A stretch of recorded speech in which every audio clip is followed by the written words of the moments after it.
The investor Peter Cowley has a third book out. The Cambridge entrepreneur and angel investor is the author of the startup bestseller, the handbook, really, The Invested Investor.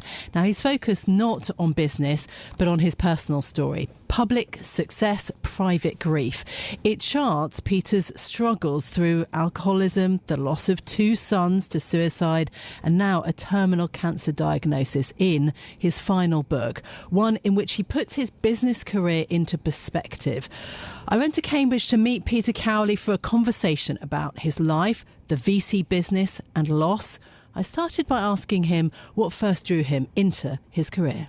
It's the people. I didn't really realise that to start with, but once I got involved and started to have entrepreneurs who are generally about half a generation to a generation younger than me, and nowadays a generation to a generation and a half, it was the people. It's spending time with those people.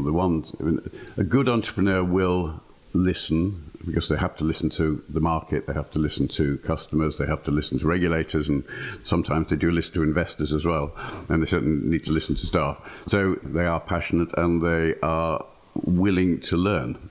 So I found that spending time with these people was very invigorating, and of course taught me a lot about things, about technology, about markets, and so I just got pulled into this spending time with interesting people.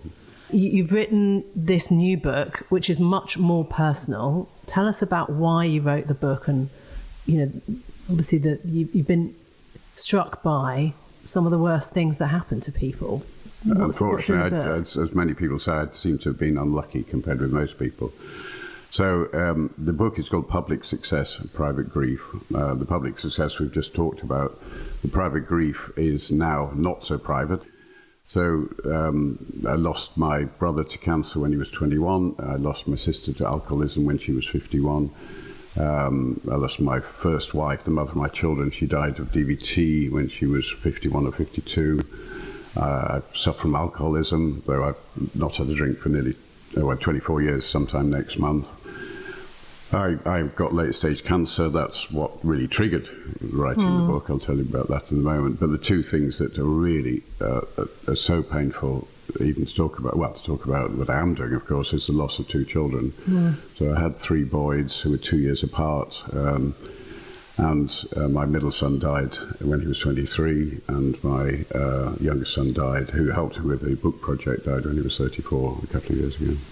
And it's unimaginable pain. It is, exactly. If you've got any children, anybody who's listening to this has got children, don't go there. Don't think about it. And then I was diagnosed with stage 4, non-smoking lung cancer. So 1 in 5 lung cancer sufferers haven't smoked. And unfortunately, we're the people who don't. It's not detected till quite late. So it was all over my body, my brain, lots of places in the body when it was detected.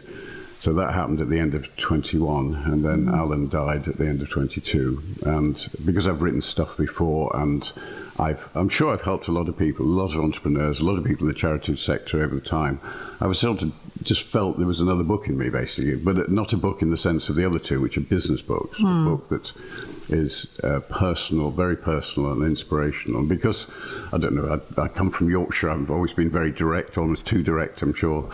I just decided to open it all. So I've written a book which is basically a memoir.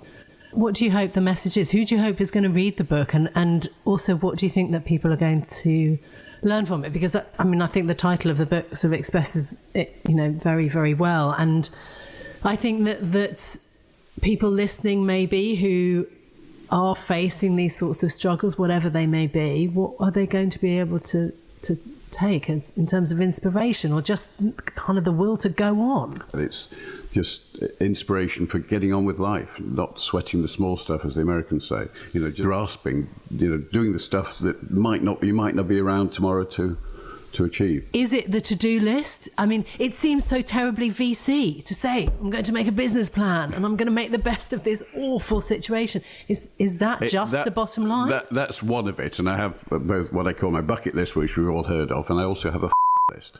And you can probably imagine... Might not be able to put that on radio. Okay. I also have an F-it list. Yes.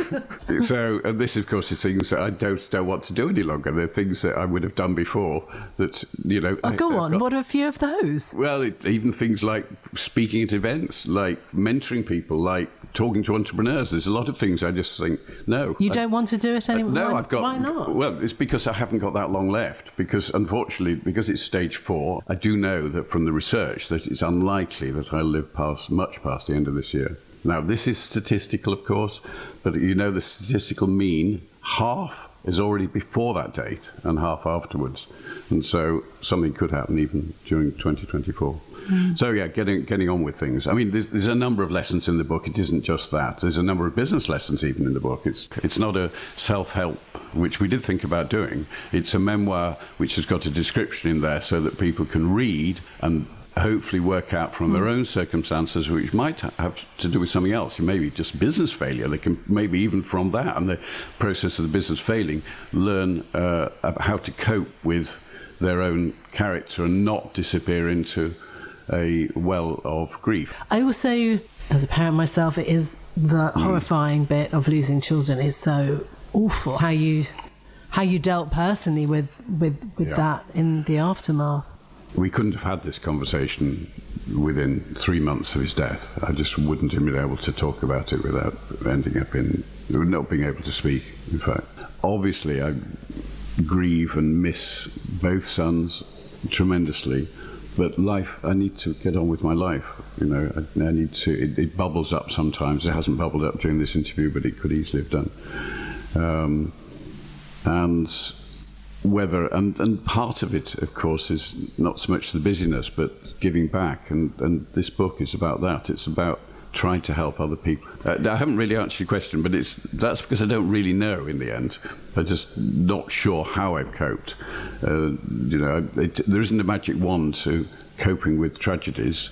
And I don't think it's because I'm a cold creature that just buries it or ignores it or my skin shell's so thick. I think I really have sort of been lucky. I've had the right assistance at the right time, and I had something to redirect my grief and my addiction into, which has been positive benefit. Yeah.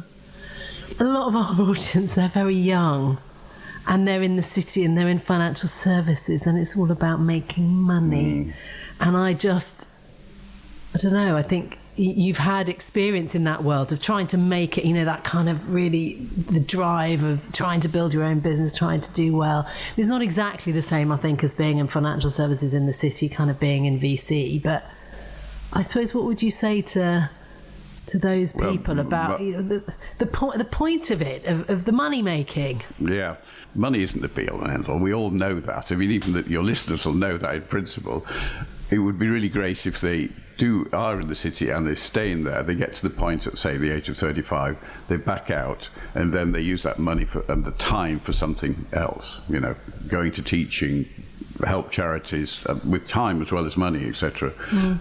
I've been, obviously I had customers in the city, so I've spent time with people in the city, and it is pretty frantic lifestyle. This isn't a rehearsal. Life is not rehearsal. We all know that. That's very hackneyed, isn't it? Enjoy life in some way. Get the balance right between personal life and work life. And I definitely got it wrong.